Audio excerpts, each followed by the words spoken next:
Gitu. Dan sanatnya ada sanatnya. Iya ada sanatnya, ada perantaranya. Tidak bisa tidak ada. Karena beliau tidak mungkin langsung kemari. Nah begitu ceritanya. Itulah yang membawa ajaran-ajaran, ya kan, kepada kita ini semua. Sama dengan saya punya guru ini. Saya sudah saya pelajari ini. Pelajari. Andai kan kalau tidak ada jemaat tablik, banyak masjid kosong melompong. Memang betul. Itulah saya katakan tadi. Dan tidak bisa disalahkan.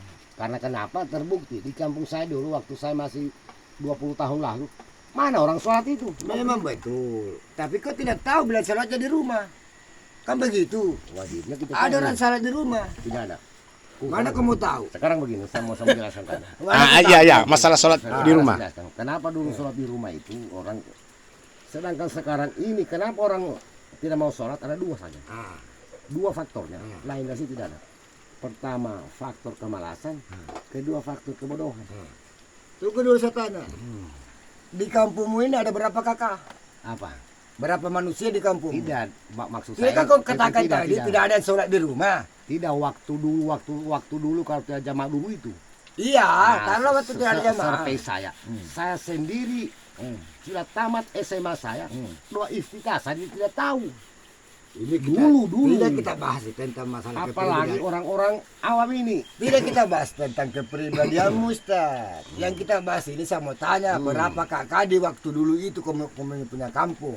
Kakak dulu itu belum ada trans, diperkirakan Kan kita saya beranggapan tentang masalah sekitar ponis 100 lebih. Masih muda. 100 lebih. Apakah kau kelilingi rumahnya orang itu perhatikan Nggak orang usah, sholat? itu panjang ceritanya kok begitu. Tidak. Bagaimana penjelasan masalah sholat di rumah? Kalau penjelasan sholat di rumah lagi. Salat. Ya. Orang penjelasannya sholat di rumah lagi. Rasulullah memang dia sholat di rumah cuma sunnah. Kalau kita mau bahas tabligh ini, mau ikuti tabligh ini. Dia Rasulullah itu sholat itu di rumah. Kenapa? Cuma sholat sunnah. Karena rumahnya berdekatan dengan masjid. Satu dinding dia, cuma dinding saja. Baru saya sudah sholat sunnah, beliau langsung sholat fardu. Ya kan? Kita ini, ya toh, sebagian pendapat, ada juga sebagian berpendapat, dia kategorikan di sholat fardu. Betapa anunya rumahmu kalau kau tidak laksanakan sholat dalam rumahmu. Pendapatnya siapa itu? Tunggu, sholat apa itu? Tunggu. Sholat fardu ini. Fardu wajib. Wajib. Mereka lakukan di rumah karena paham itu. Rasulullah kan sunnah. Ya kan sunnah. Orang Ya, dia berlambangkan bahwa Rasulullah saja sholat di rumah. Pendapatnya siapa? Ini pendapatnya orang yang sholat di rumah. Kan bagi tahu saya bilang pendapat saya lagi. Kau paham ini bagaimana ini? Ya toh? Jangan akal, Stas. Bukan akal ini. Betul ya. Bukan akal ini. Coba kau paham sendiri itu bahasa. Toh? Paham sendiri. Bagaimana hadisnya? Stas? Kalau hadis inilah saya katakan tadi, kalau kita mau berpatokan kepada Rasulullah Sallallahu Alaihi Wasallam, Allahumma shalli wa sallim alaihi. beliau itu sholatnya cuma sunnah. Sunnah di rumah. Intisarinya itu Di rumah. Di rumah. Sholat sunnah di rumah karena beliau berdempetan dengan masjid, satu dinding. Begitu saja. Cuma kebanyakan, Ya, saya tanya hadis. ya toh, Pahamnya. paham-pahamnya orang. Karena ini pahamnya orang sholat di rumah ada juga, maka dia kerjakan di rumah. Kan begitu. Jadi jangan kita polis tidak pergi masjid karena tidak di masjid. Ya kan begitu kan? Jangan kita paham orang jarang ke masjid tidak sholat ini orang. Tapi dia sholat di rumahnya. Kan begitu. Karena beliau lakukan, tapi beliau kan sholat sunnah. Cuma pahamnya dia mungkin salat fardu. Kan begitu. Komi lagi. Sudah 1 jam beliau. Begitu. Justru dia salat di rumah, dia salat di rumah. Maka kita sampaikan hadis Rasulullah. Diam dulu. Ya, siapa? Ini Rasulullah terus. Barangkali dia belum paham ini tentang Itu sholat. saya katakan. Barangkali dia belum paham, maka kita ajak.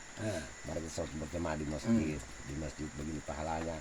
Kenapa sholat di rumah itu tidak dianjurkan oleh Nabi? Biasanya Allahu Akbar, banyak istri. Apalagi kau sholat begitu. Kalau di masjid, kalau imam tidak khusyuk, makmum tidak khusyuk, ada kan nilai jalan yang Allah berikan. Tidaklah salah seorang hamba itu melangkah kakinya ke masjid, satu langkah dinaikkan derajatnya, satu langkah dinaikkan bukan dosa-dosanya. Ya. Ada nilai pahala. Kalau di rumah kita dapat satu. Tunggu dulu. Di masjid ini dulu, jangan di rumah dulu. Iya tuh. Perbandingan dulu ini. Nah, Nah, kalau di masjid sudah dapat pahala. Kemudian ditunjang dengan firman Allah yang lain. Apa firman Allah itu? Hanya orang-orang yang memakmurkan masjid yang beriman kepada Allah dan hari kiamat. Nah, yang pertama. Ya. Yang kedua, ada 7 golongan orang naungan masuk surga yang dilindungi oleh Allah. Salah satunya orang yang memakmurkan masjid. Ya. Yang kemudian yang ketiga, Ya. Allah katakan juga, Ya. sesungguhnya tempatku yang paling senang di dunia adalah masjid. Ya. Tempat yang terbaik untuk masjid. Karena rahmat yang pertama kali turunkan di masjid. Apabila masjidnya makmur, orang-orangnya pasti makmur. Ekonominya akan dijamin oleh Allah. Apabila orang tidak ke masjid itu, maka begitulah ekonominya berantakan. Nah, cuma pahamnya orang sekarang ini seperti kau bilang tadi itu, ada orang memahami sholat fardu ini bisa di rumah. Tapi kalau kita ambil dalil-dalil dari Rasulullah, adakah Rasulullah menganjurkan itu sholat wajib di masjid? Ini cuma sharing saja nih. Tapi saya bantah kau, betul kau itu karena pahamnya kau itu orang memahami itu. Masalah di hadisnya yang sholat di rumah pada Rasulullah. Itu ancamannya Rasulullah. Ya, ancaman. Ancaman.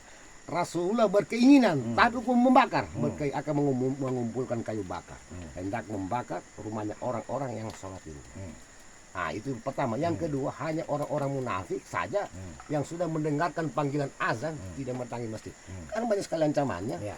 Justru orang tua dulu belum temukan hadis itu, karena masih awamnya. Kata mereka yang penting sholat. Sholat itu sama dengan kita menanam cingkeh. Ya.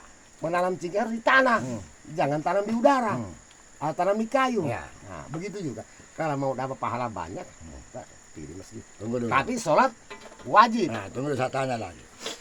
Kita bicara di masjid toh. Ya. Ini kita berbicara di masjid. Harus kita apa namanya? Kita katakan tadi kita isi sholatnya di masjid. Nah, Ini di masjid. Saya sama-sama tanya. Apakah betul-betul istiqomah? insya Allah. Menurut Anda? Ya. Menurut Anda. Nah, ini. Karena